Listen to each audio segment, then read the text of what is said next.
We're talking to you here, and today I want to explore the possibility of getting the 16-inch M1X MacBook Pro and why, if you are decided that you want an M1X chip for your next computer, why you should get the 16-inch instead of the 14-inch, which the recent rumors have indicated that it might have the same performance, the same GPU, and probably be the same as a 16-inch MacBook Pro, but only difference is the screen size. Just like the 12.9-inch 2020 iPad Pro with the 11-inch 2020 iPad Pro. Now, the most recent models have a difference of the mini LED, but I believe that the M1X 14-inch and 16-inch will have the same display, a mini LED display. So, why should you get and spend $200 to $300 more on a computer that is bigger, bulkier, and, in my opinion, less practical to take to university or to take around? Because at the end of the day, a laptop is a laptop and you should use it on the go. But in this video,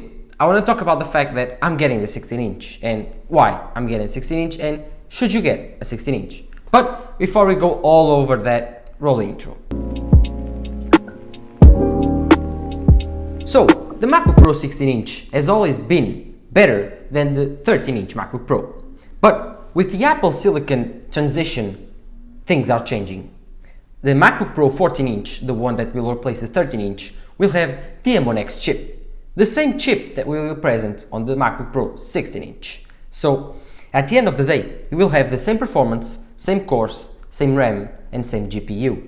And with that, why would you get a bulkier computer, a bigger computer, just to use the same chip and the same performance, and not get any performance boost and performance improvements?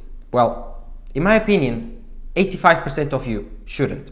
So, if you are looking for a very fast computer and you want a laptop, well, go the 14-inch MacBook Pro route.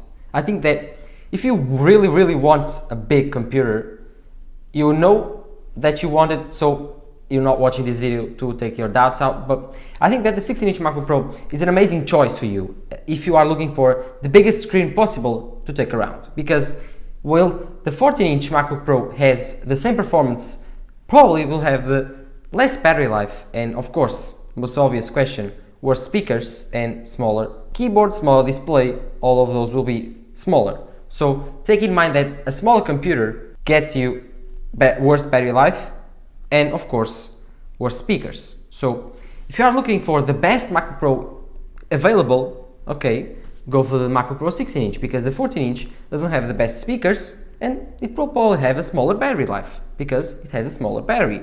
So in terms of battery life, I believe that 16-inch might have 2 more hours because it has a 99-watt battery life, while the 14-inch probably will have a 66.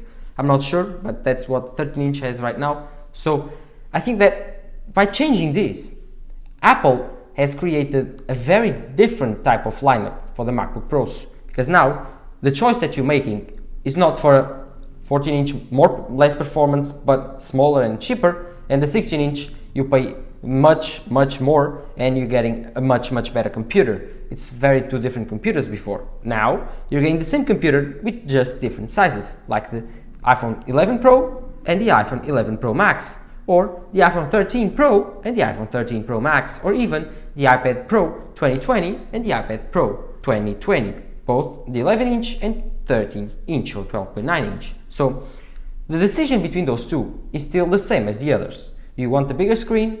Do you want a better battery life? And do you want better speakers? Then if you do, you go for the 16-inch. I believe that this year the price gap between the 16-inch and the 14-inch won't be as big as we have right now. I believe that it will probably be around $200 maximum. So it will probably start at, well, the 14-inch will start at $18.99 and the 16-inch will probably start at maybe $2,099. So $2,100 and the other $1,900. Let's see. Or they could start at $1,800 and $2,000. That would be very cool. But the 16-inch is for those that don't have a desktop at home and want to use the biggest screen possible, because when they're working at home, they want to use the biggest screen possible, but they want to also carry it around to university to work, and they don't care much about bringing a heavier computer, a bulkier computer.